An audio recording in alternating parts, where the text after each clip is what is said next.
could you give us a good overview of kind of like what the book is about and why you thought it was an important topic to write about?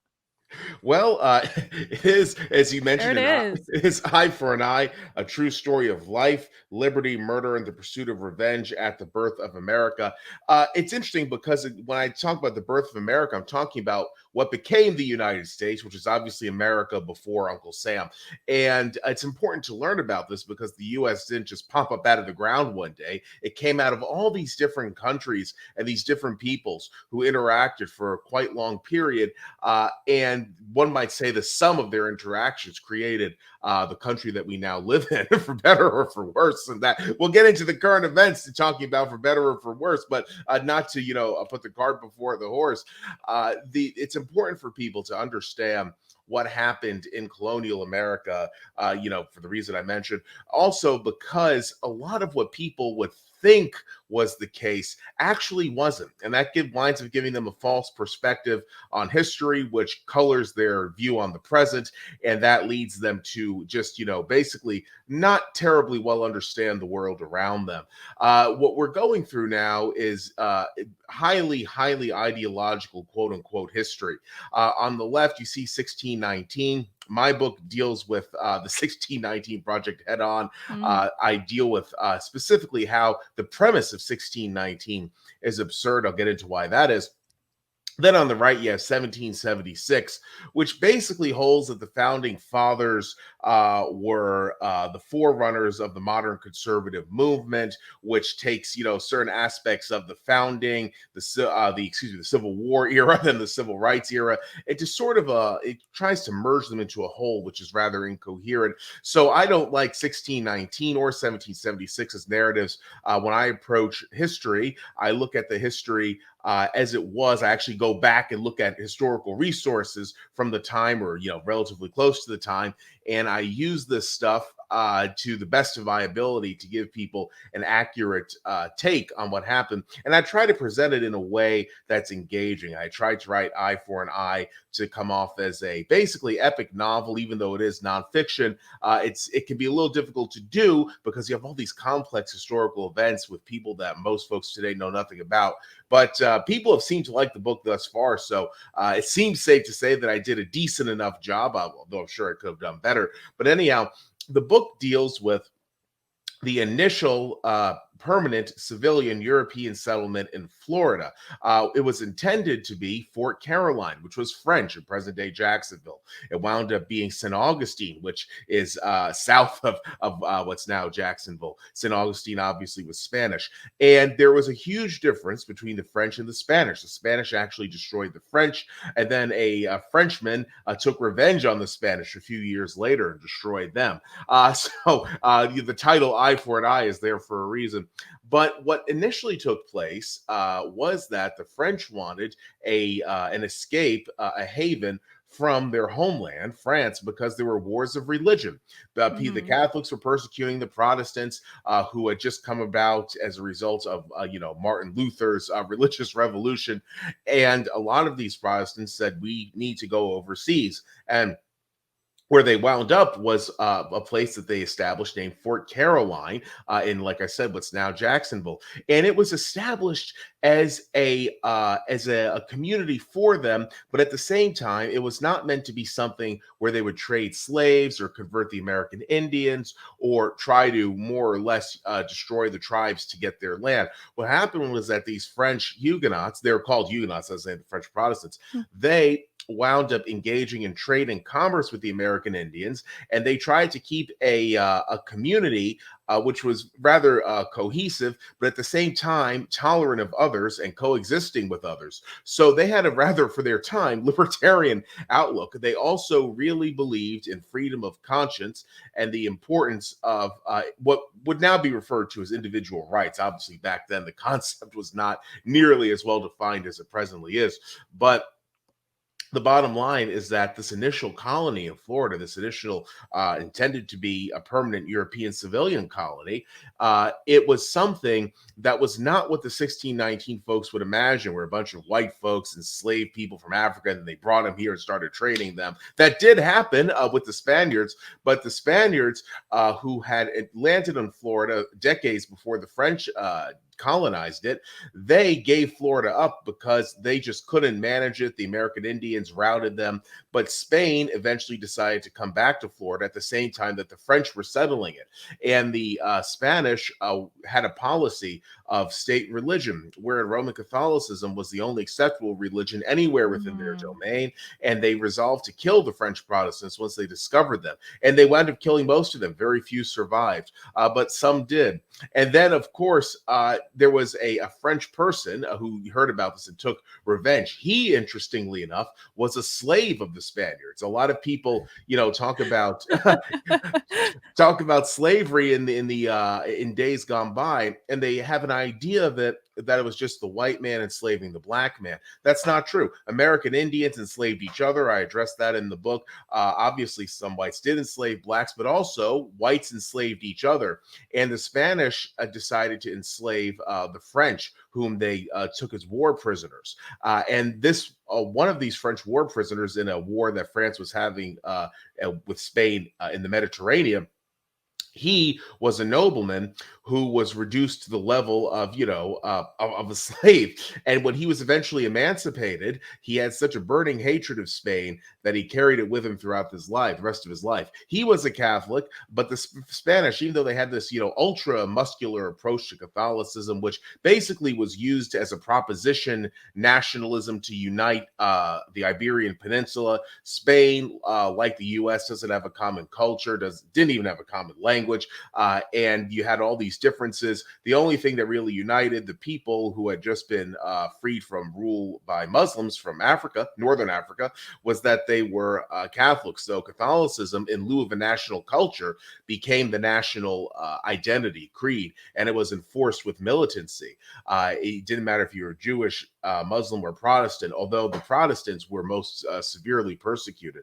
But the Spanish would enslave their fellow Europeans, and one of their former slaves, even though he was a Catholic, when he learned about the destruction of his fellow French in Florida, he decided to organize a private party, go across the Atlantic without telling his party what they were doing. They thought they were engaging in commerce in the West Indies, and eventually he told them, and they all agreed, even though they were overwhelmingly Catholic, and they wound up sacking what the French fort became, which was a Spanish military installation. Once the Spanish killed off the French, they formed their own base, where obviously the French base was, and this French Huguenot party came and destroyed them with the help of American Indians, who the Spanish were persecuting. Unlike the French, the Spanish tried to convert the Indians.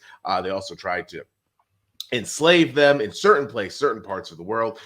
It actually, basically, they wanted to enslave them in all parts of the world. It's just that in some parts of the world, the American Indians wouldn't let them do so. But it was really fascinating how the French and the American Indians united, and they wound up destroying the Spanish who established themselves where this French fort had been.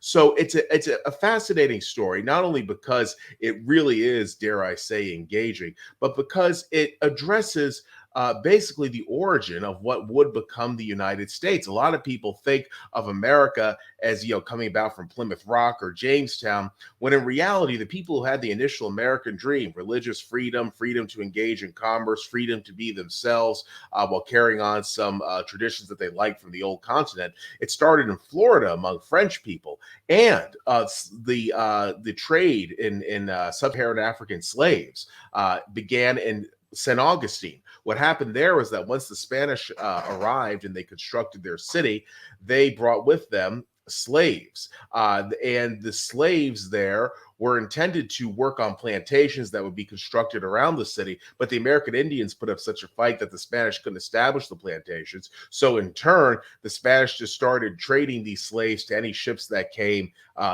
in from the sea to St. Augustine, which is on an inlet near the Atlantic Ocean. And that's how slavery began.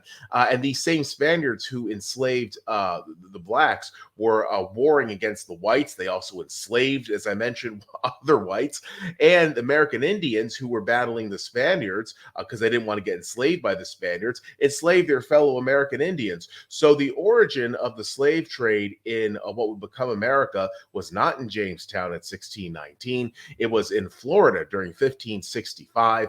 And the people who started the trade in black slaves didn't just stop at blacks. Like I said, they would slave whites and American Indians.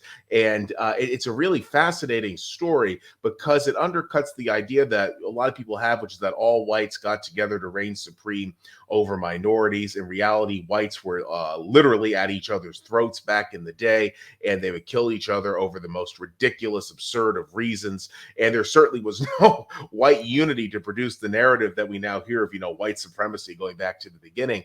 So my book has a lot of interesting facets, but I think if people really want to know about what happened and how it influences what's going on now with all these ideas that float about in society that people have regarding history and that colors how they view the present and the future, my book is a great resource, I think, for getting a rather reliable glimpse at what took place. And hopefully then people won't fall for ridiculous, destructive ideas in the present as well as going forward. Well, I mean, and that was part of the reason I was interested to have this conversation because this is a story that I don't think a whole lot of people have heard of. Like I Mhm. was telling you before we came live, like I've studied a lot of the American Revolution, but I was focused mostly on the stuff that was going on in like Boston and Philadelphia Mhm. and that surrounding area, just because that's where I lived, and so that was the history that I was living in, and so it was what I was most interested in. And I had never even heard of. Maybe I had heard like a thing or two about it, but not looked into it in any great depth. And it really does seem to undercut this narrative that Nicole Hannah Jones and the 1619 Project tried to implement, which is, and correct me if you have a different understanding than this, but this is my basic understanding of the premise of the 1619 Project, and kind of some of the resulting things that have happened from that, which is basically white people brought black people to America, and there was no white people before the colonists came to America, because before they came to America they were French and Spanish and German and English and all that. And they didn't conceptualize themselves as white people until they came to America, and they conceptualized themselves as white people to separate themselves from non-white people so that they could build up all of these structures and systems only to benefit white people and to keep everyone down. And that is the basic premise of, the 1619 Project, critical race theory, equity, systemic racism, all of those things that so many people just believe is true today, but it doesn't really seem like historical fact backs up that story. It doesn't. Europeans view themselves as being, first and foremost, Europeans of whichever country they came from. But even then, they sometimes have disputes with each other, often violent ones. Then they obviously were aware that their fellow Europeans were of a different racial background than, say, someone from sub-Saharan Africa. But at the same time, that did not give these Europeans a sense of, well, we're all white, so we're in this together. Whether they were in Europe or in the New World, as I cover in the book, even in the New World, where these whites, whether they're French or Spanish, were a minority. Obviously, they still they still wound up going to war with each other. The Spanish attacked the French, so there wasn't any form of what one would call white solidarity, which is crucial to the 1619 narrative. The 1619 narrative holds that from the beginning, these whites came together in the New World to enrich themselves at the expense of everyone else. In reality, the whites, certainly whites did try to enrich themselves at the expense of others, but very often these others were their fellow whites. They could have been minorities. It depends on the situation and the people in question. What the 1619 Project does, among other things, is a really crude oversimplification of human nastiness. It really boils it down to whites somehow coming together to create a better world for themselves by creating a worse world for others. In reality, whites in colonial America would often, this is, figuratively speaking, but in some cases it was literally, they would tear each other's throats out. The violence that they would inflict, say, against American Indians or blacks, and the 1619 folks don't really seem to care about American Indians, the black communities Oh they no, no, only when it's convenient. yeah, exactly. But the reality is that while blacks obviously were mistreated by whites, whites also mistreated each other. And as I mentioned in the book, one of the massive colonial powers in pre-U.S. America was Spain, and Spain enslaved their fellow whites. And the rage that one of their former slaves felt resulted in their military installation in what's now Jacksonville being destroyed. So the bottom line is that yes, there was slavery, yes, there was terribly nasty race relations, but there were also terribly nasty ethnic relations between whites. There were American Indians who had nasty relations with each other. Eventually, in the U.S., this was, I'll get into this in the book, but there were even blacks who owned their fellow blacks as slaves in the South. So the whole thing of slavery doesn't align with 1619. It doesn't align with the 1776 narrative either. It's something that it really exists in many different ways, depending on which era you're talking about, which country, which colony, which individuals. And people today tend to want the history of slavery and racial nastiness in the U.S. to be easily reducible to some, really dumb idea, like, everybody believed this, and everyone in this group was good, everyone in this group was bad, blah, blah, blah. Doesn't work out that way. If people read this book, they'll see why that is. But it's easy to understand why people want to believe this, Yeah.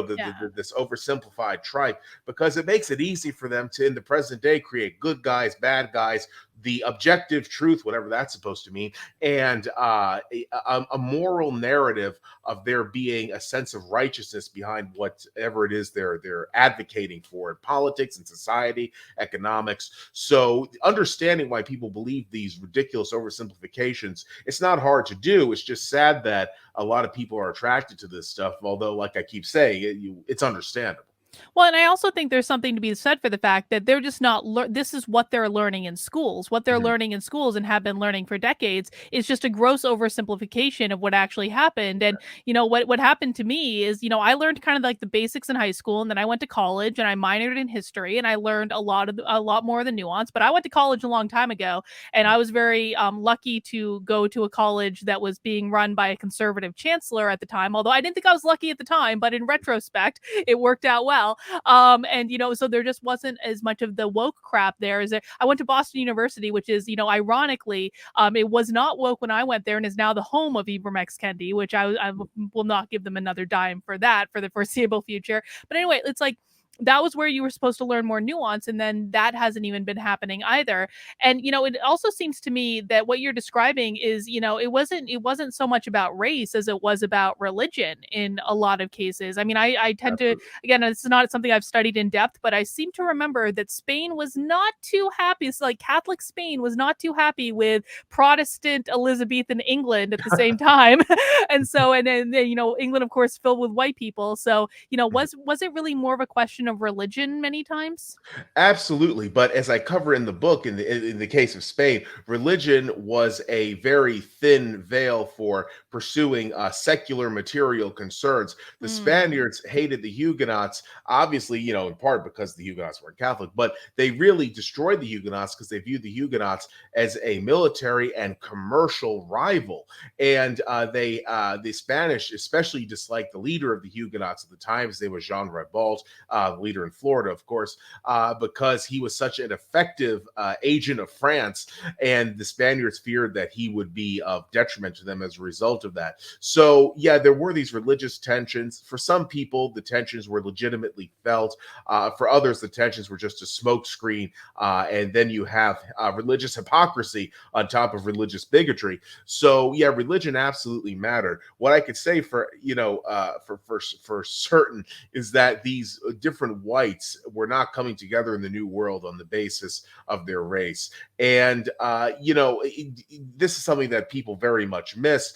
But if you look at 1619, where they even missed the fact that the slave trade the slave trade sub-Saharan Africans began in what's now the U.S. in St. Augustine in 1565 instead of in Virginia during 1619, people wind up missing so much that one shouldn't be surprised by what are very obvious concepts that completely get ignored.